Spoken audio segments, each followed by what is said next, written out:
Hi friends, welcome to Raju Vlogs. இன்னைக்கு என்ன vlog பார்க்க போறோம்னா பொங்கல் celebration vlog தான் பார்க்க போறோம்.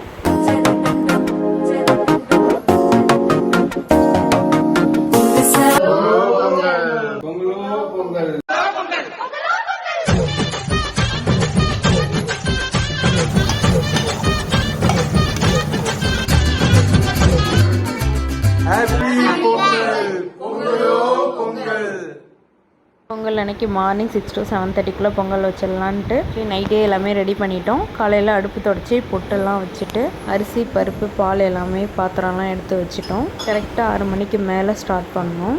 ஸ்டார்ட் பண்ணிவிட்டு பொங்கல் பாத்திரம் வச்சுட்டு ஃபஸ்ட்டு பால் தான் ஊற்றுவோம். ஒன்றில் வெண்பொங்கல் ஒன்றில் சக்கரை பொங்கல் வைப்போம். ஃபஸ்ட்டு அந்த பால் பொங்கி வரும். அதுக்கப்புறம் அரிசி பருப்பு எல்லாமே போட்டு தண்ணியெல்லாம் ஊற்றிடுவோம். அதுக்கப்புறம் செகண்ட் டைம் பொங்கி வரக்குள்ளேயும் பொங்கல் சொல்லுவோம். 6 to 7:30 பொங்கல் வச்சிடலான்றதுனால பசங்கள்லாம் எழுப்பலை.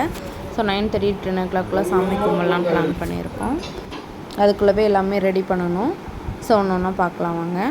பொங்கல் நல்லாவே பொங்கி வந்துச்சு. வெண்பொங்கல் ஒரு பானையில் சர்க்கரை பொங்கல் ஒரு பானையிலையும் ரெடி பண்ணிகிட்ருக்கோம். ஸோ சர்க்கரை பொங்கலுக்கு வெல்லம் ஏலக்காய் எல்லாமே நசுக்கி போட்டாச்சு. ஸோ சக்கரை பொங்கல் ரெடி ஆகிடுச்சு, வெண்பொங்கலும் ரெடி ஆகிடுச்சு. நட்ஸ் தாளித்து போட்டுக்கலாம். ஸோ சக்கரை பொங்கல் வெண்பொங்கல் ரெடி ஆகிடுச்சு. நீ மற்றதெல்லாமே ரெடி பண்ணிடலாம். பொங்கல் அன்றைக்கி தான் நாங்கள் பூசணிக்காய் பொரியல் பண்ணுவோம். ஸோ பூசணிக்காய் பொரியல், வாழைக்காய் ஃப்ரை ரெடி ஆகிட்டுருக்கு. அடுத்து வந்து பருப்பு பாயாசம் ரெடி பண்ணிகிட்ருக்கோம். ஸோ பருப்பு பாயாசம் ரெடி பண்ணிவிட்டு அதுவும் நட்ஸ் எல்லாமே தாளித்து போட்டுக்கலாம். இந்த கேப்லேயே ரைஸ், சாம்பார், ரசம் எல்லாமே வச்சிடலாம். அதுக்கப்புறம் உளுந்து வடைக்கு தான் ரெடி பண்ணியிருந்தோம். ஸோ மாவு கிரைண்டரில் போட்டு மாவும் ரெடி ஆகிடுச்சு. எண்ணெய் காஞ்சிட்ருக்கு. ஸோ எண்ணெய் காஞ்சதை வடை போட்டு எடுக்க வேண்டியது தான். வடைக்கு மாவு அரைக்குள்ளே தண்ணி கொஞ்சம் கூட விடாமல் அரைக்கணும். தண்ணி தெளித்து அப்போ தான் வடை எண்ணெய் பிடிக்காமல் வரும். ஆனால் எங்கள் அம்மா சுடுற வடை ரொம்பவே பிடிக்கும். அவங்க சுடுறதுல கொஞ்சம் கூட எண்ணெயே இருக்காது. எப்படி தான் பண்ணுவாங்கன்னே தெரியாது. நம்ம பண்ணக்குள்ளே கூட ஒரு சில டைம் எண்ணெய் வந்துடும். கொஞ்சம் வடை எண்ணெய் பிடிச்ச மாதிரி இருந்துச்சுன்னா அரிசி மாவு ஆட் பண்ணிக்கோங்க. கொஞ்சம் அரிசி மாவு ஆட் பண்ணக்குள்ளே எண்ணெய் எல்லாமே இழுத்துக்கும். அந்தளவு எண்ணெய் இருக்காது. வடை எல்லாமே போட்டு எடுத்துக்கலாம். அப்புறம் அப்பளமும் சுட்டு எடுத்துக்கலாம். சாமிக்கு எல்லாமே ரெடி ஆகிடுச்சு. ஸோ பூலாம் வச்சுட்டு விளக்கேற்றிட்டு இலையிலையும் எல்லாமே வச்சுட்டோம். இலையில எல்லாமே வச்சுட்டோமான்ட்டு டவுட்டாகவே இருந்துச்சு. ஸோ எல்லாமே செக் பண்ணிகிட்டு இருந்தேன். சமைச்ச ஃபுட்டு எல்லாமே வச்சுட்டேன். அப்புறம் ஃப்ரூட்ஸு ஸ்வீட் எல்லாமே வச்சுட்டு மாமியார் ஃபோட்டோக்கும் எல்லாமே வச்சுட்டேன். இந்த கேப்பில் பசங்களையும் எழுப்பி குளிப்பாட்டிட்டு 9:30 to 10 o'clock எல்லாம் முடிக்கணும்னு அவசரமாக ரெடி பண்ணிகிட்டு இருந்தோம். சாம்பிராணி வத்திலாம் காமிச்சிட்டு கரெக்டாக டைமுக்குள்ளே சாமி கும்பிட்டு முடிச்சிட்டோம். அனைவருக்கும் வணக்கம். தைப்பொங்கல் திருநாள் நல்வாழ்த்துக்கள். பொங்கல் ஸ்பெஷல் என்னென்னு பார்த்துடலாம் வாங்க.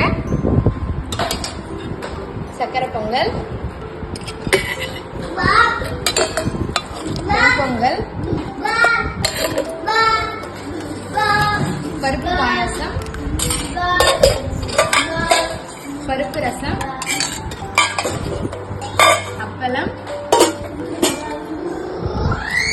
பூசணிக்காய் பொரியல், வாழைக்காய் ஃப்ரை, பீன்ஸ் கேரட் முருங்கைக்காய் போட்ட சாம்பார், உளுந்து வடை. அப்புறம் ஃபோட்டோஸ் எல்லாமே கொஞ்சம் எடுத்துகிட்டு இருந்தோம். ஈவினிங் எல்லாருமே கோவிலுக்கு போயிட்டு வந்தோம். எங்களுடைய பொங்கல் செலிப்ரேஷன் இப்படி தான் முடிஞ்சிருக்கு. உங்கள் எல்லாருக்கும் பொங்கல் செலிப்ரேஷன் நல்லாவே அமைஞ்சிருக்கும் நம்புகிறேன்.